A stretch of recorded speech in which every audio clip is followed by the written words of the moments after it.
In the Factor follow-up segment tonight, the long wait for the Obamacare ruling almost over. All eyes will be on the Supreme Court tomorrow morning when we expect the decision to come down. A new Fox News poll shows that nearly half of voters oppose the law. 39% favor it. With us now on the eve of the big ruling, Stephen Engel, former clerk for Justice Anthony Kennedy, who's likely to be the swing vote in this decision. Steve, thanks for coming in.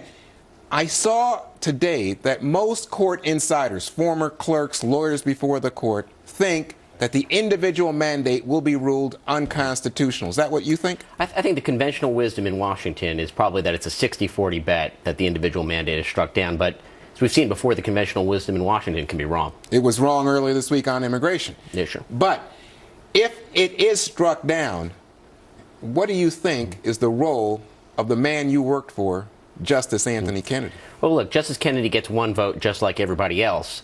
Speculation is that there's 4 to his left.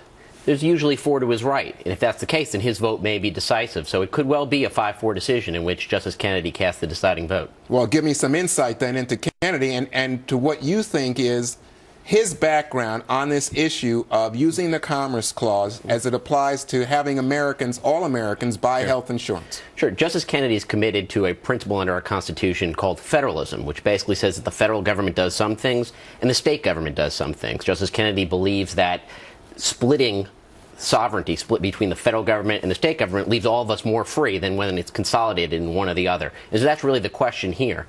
Has the federal government gone beyond its proper boundaries by seeking to force people into commerce when they're not otherwise in there? Now, in the oral arguments with Donald Verrilli, the Solicitor General, he seemed critical at points, but then he would come back and say, but don't all Americans have health care needs, isn't there a rational basis for saying everyone should have health insurance if we are going to reduce the cost of health care? So to me, I wasn't sure in listening to Kennedy which way he was leaning, although the oral argument, I think, went terribly for the Obama team. Well, look, Justice Kennedy had hard questions for both sides.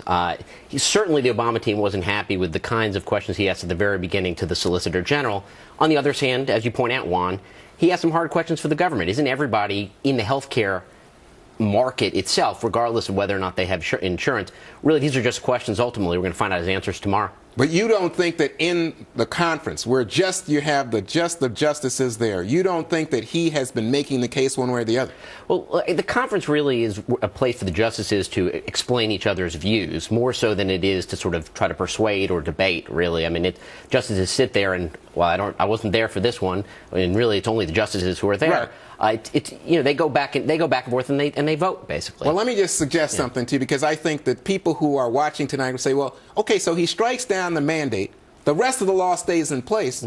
Isn't he creating a mess for the insurance companies? And for me, it might drive up my premiums because the insurance company is just going to pass the cost along to me and you. Well, that's an important question, and that's actually a question that the court is wrestling with right now. In addition to considering is the mandate constitutional, the court scheduled a separate argument on what do you do if the mandate is struck down. Does the whole act fall? Is it just the mandate? Or is there somewhere in between where the court can sever the mandate from the other provisions that are operative under the act?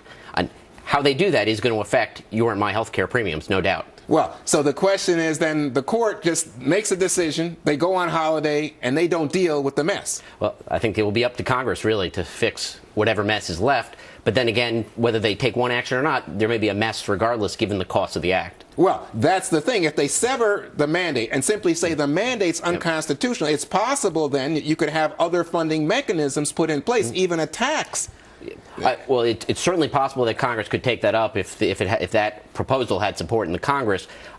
My clients, the American Action Forum, in this case, crunch the numbers. They're opposed to the Health Care Act. They're opposed to the Health Care Act, and they said that basically the mandate is a subsidy to the insurance industry to the tune of hundreds of millions of dollars. If the mandate is just struck and the rest of the act is left in place, we could really see everybody else's health care premiums rise as a result. Stephen, thank you so much for coming in, giving us some insight into the man who will be center stage tomorrow, Justice Kennedy. Sure. Thank you, Juan. All right.